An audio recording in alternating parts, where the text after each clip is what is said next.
ఒకటే పేరుతోని ఎంతమంది మనుషులుంటారులా అంతెందుకు మా స్కూల్లో నా పేరుతోని ఒక 10 మంది దాకా ఉండేటోళ్ళు. అంతెందుకు మా క్లాస్లో కూడా 2 ఉండేటోళ్ళం. కాకపోతే ఇప్పుడు ఆమె ఎక్కడున్నదో ఏమో. అయినా ఒక్క పేరున్నంత మాత్రాన కలిసి ఉండాలనా ఏంది? ఎవరి పని వాళ్ళది అంతే కదా. కాకపోతే అదే మన కరీంనగర్లో ఒక్క పేరున్న చాలా మంది ఒక్క దగ్గర కలుసుకున్నారు. వాళ్ళని చూస్తే గమ్మత్ అనిపిస్తుంది మనకే. ఇంగో ఈయన పేరు శ్రీనివాసే, ఈయన పేరు శ్రీనివాసే, ఈయన పేరు కూడా శ్రీనివాసే.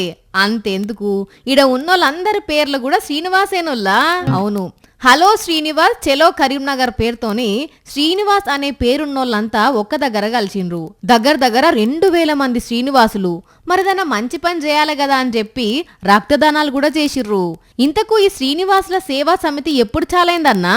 2023లో ప్రారంభించాను. మేము ఏ రోజు కూడా ప్రపంచ రికార్డు సృష్టిస్తాం అది కానీ ఏ రోజు నేను గ్రూపులు పెట్టలేదు. ఆ ట్రస్ట్ ద్వారా చాలా కార్యక్రమాలు చేశాం. ఇది 2వ వార్షికోత్సవం వీళ్ళది. వాట్సాప్ గ్రూపులలో మెసేజ్లు పెట్టుకుని మన తెలుగు రాష్ట్రాల్లోనే కాదు మహారాష్ట్ర, బెంగళూరులో ఉండే కొందరు శ్రీనివాసులు కూడా ఈడికొచ్చిండ్రు.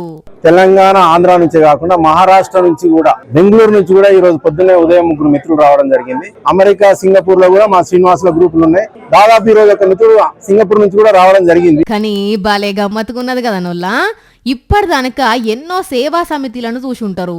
కానీ సేమ్ పేరున్నోళ్ళంతా ఒక గ్రూప్గా మారుడు, వాళ్ళందరూ ఒక దగ్గర జమై గీసొంటి సేవా కార్యాలు చేసుడైతే ఇదే మొదలు కావచ్చు.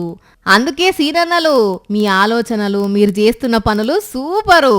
రేపట్ల కూడా గీసొంటి మంచి పనులు ఇంకా చేయాలని, మీతోని ఇంకా మిగిలిన శ్రీనివాసులంతా కలవాలని కోరుకుంటున్నాం. ఇక ఉంటున్నాం సీనన్నలు.